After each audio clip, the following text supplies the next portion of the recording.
Hi there, and welcome to this Scott Ellis Financial Training Academy video where I'm going to explain to you the difference between the Chartered Institute of Security Investment Level 4 Investment Advice Diploma and the Chartered Insurance Institute Level 4 Diploma in Regulated Financial Planning. I'll explain to you the different modules on each qualification, how they're assessed, but more importantly, the price. Why I've chose these two qualifications is because they lead to the same outcome. They both allow you to become a financial advisor, and if you look at the Financial Conduct Authority Training and Competence Handbook, Appendix 4, they're both listed.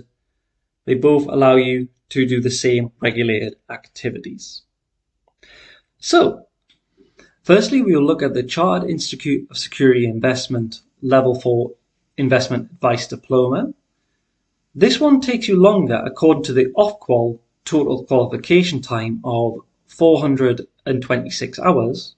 That compares with 370 for the Chartered Insurance Institute Diploma in Regulated Financial Planning. But this one only has 3 modules. They're all assessed in the same way, and they're all priced in the same way. So each module is a 2-hour multiple choice exam with 80 questions, and the pass mark is 56 out of 80. The first module is the UK Regulation and Professional Integrity paper. Then you have the Investment Risk and Taxation paper, and then finally you have the Financial Planning and Advice paper. For the third one there is actually flexibility of doing 2 other different modules. You do achieve the same qualification, but what it allows you to do is different. And I recommend you check their website in what that means. An added benefit for this qualification is the exams can be taken remotely. So you don't have to go to an assessment centre, and whether you do it at an assessment centre or remote, the price is the same. So depending on your location, it is actually more convenient potentially to do it remotely at a time that suits you. And the flexibility is vast. You can do it at 2 in the morning if you want. When we look at the price, this is actually the cheaper of the 2 routes as well. Based on the calculations, I've assumed that you're a member of the institute that you're going to take your qualifications at. And that makes sense, certainly for the Chartered Institute of Insurance, because if you're a member, the materials and the exam is much cheaper. You wouldn't do it as a non-member because that would make no financial sense.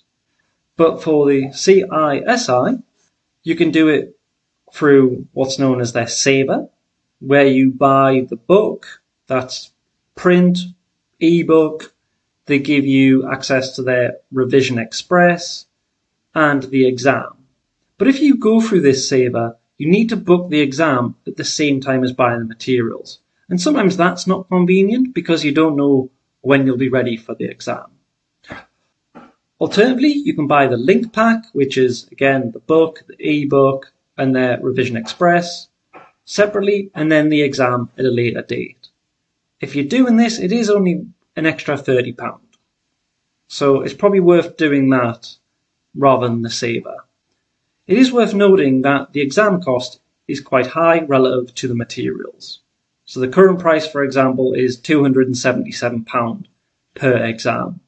And if you fail, you've got to pay that again. It's also worth noting, whenever you start a qualification, there is a qualification registration fee. And that's also priced in on my spreadsheet. Now let's look at the Chartered Insurance Institute Diploma in Regulated Financial Planning. This qualification has 6 modules, RO1 to RO6, but they are assessed differently. And RO5 is actually a level 3 paper.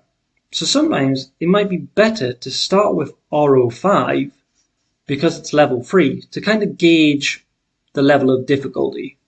But it's also recommended that you take RO1, which is the Financial Services and Regulations and Ethics paper, because that's normally a prerequisite for employers. RO2 is the investment principles and risk paper. RO3 is the personal taxation paper. RO4 is the pension and retirement planning paper. And then finally, RO6 is the financial planning practice paper. RO1 and RO2 are bigger. They're both multiple choice exams, but they're multiple choice out of 100, and you must get 65 out of 100 to pass. RO3 and RO4 are smaller papers. They're multiple choice, and they're out of 50, and you must get 33 to pass. RO5, which I said is the level 3 paper, is again out of 50, but you must get 35 out of 50 to pass.